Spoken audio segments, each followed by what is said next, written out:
ஒன்று, ஒரு நாளைக்கு 1 மணி நேரமாவது சும்மா இருங்கள். நீங்கள் சும்மா இருங்கள் என்று பொருள்படுவது தொலைக்காட்சி பார்ப்பதோ, ஃபேஸ்புக் பார்ப்பதோ, யூடியூப் பார்ப்பதோ, அல்லது சமூக வலைதளங்களில் உலாவுவதோ, வாட்ஸ்அப், வைபர் போன்ற விடயங்களில் ஏனையவர்களுடன் பேசுவதோ, இது எதுவுமே அதற்குள் அடங்காது. ஒரு நாளைக்கு 1 மணி நேரமாவது சும்மா இருங்கள். அவ்வாறு சும்மா இருக்கின்ற அந்த நேரம் இருளாக இருந்தால் ரொம்ப நல்லது, அதுவே தியானமாக இருந்தால் இன்னும் நல்லது. 2, உங்கள் மனதிற்கு எது தோன்றினாலும் இது சரி என்று உங்கள் ஆழ்மனது சொன்னால் 2 முறை சிந்திக்காதீர்கள். உடனடியாக அதை செய்து விடுங்கள். விளைவுகளை பிறகு பார்க்கலாம். உங்கள் ஆழ்மனதுக்கு அது சரியாகப்பட வேண்டும். 3, எந்த ஒரு விடயத்தையும் 3வது கண் கொண்டு பாருங்கள். உங்களுக்கு காட்டப்படுவது உங்களுக்கு புரிவது அல்ல, அதை பகுத்து தொகுத்து உங்களுடைய ஆழ்மனதை பயன்படுத்தி 3வது கண் கொண்டு பகுத்தறிந்து கொள்ளுங்கள்.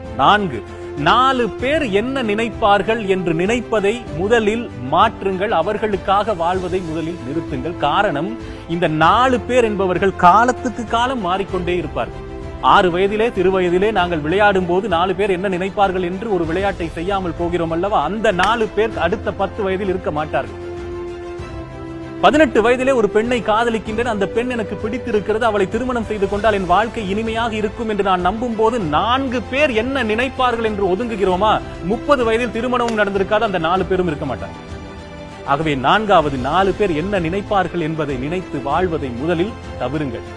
5, பஞ்சபூதங்களால் இந்த உலகம் ஆக்கப்பட்டிருக்கிறது. இந்த பஞ்சபூதங்களும் நிலம், நீர், காற்று, ஆகாயம், தீ என்ற இந்த 5 பூதங்களும் மனித உடலான எங்களுக்குள்ளும் இருக்கிறது என்பதை புரிந்து கொள்ளுங்கள். உங்கள் குழந்தைகளுக்கு புரிய வையுங்கள். சரியா? அண்டத்தில் இருப்பதுதான் பிண்டத்தில் இருக்கிறது. இந்த பிண்டம் என்ன நினைக்கிறதோ அதனை அண்டம் செய்தே தீர வேண்டும். இதை மறந்து விடாதீர்கள். 6, ஒரு நாளைக்கு 1 முறையாவது அறுசுவை உணவு உண்ணுங்கள். அதில் துவர்ப்பும் கசப்பும் கட்டாயம் இருத்தல் வேண்டும். காரணம், இன்று கசப்பே பார்க்காத ஒரு தலைமுறை வளர்ந்து விட்டது. வாழ்க்கையை உண்மையாக நேசிக்க வேண்டும் என்றால் ஒரு நாளைக்கு 1 வேளையாவது அறுசுவை உணவை உண்ணுங்கள். 7 ஜென்மங்கள் வாழ்வதாக எனக்கு தெரியவில்லை. 7 ஜென்மங்களுக்கும் சேர்த்து இன்றே வாழ்ந்து விடுங்கள்.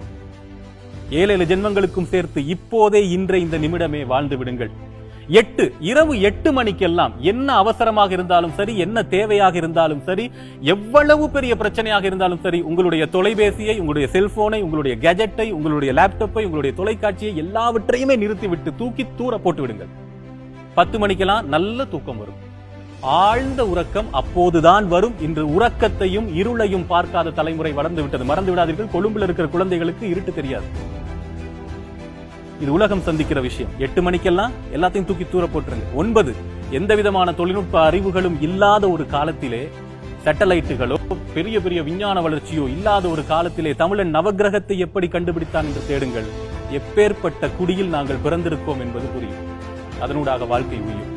10, உலகத்தின் கடிகாரங்கள், விற்கப்படாத கடிகாரங்கள், இல்ல நீங்க இன்டர்நெட்ல போய் கிளாக் என்று சர்ச் பண்ணாலும் எல்லாமே 10 என்றே நிற்கிறதே. ஏன்?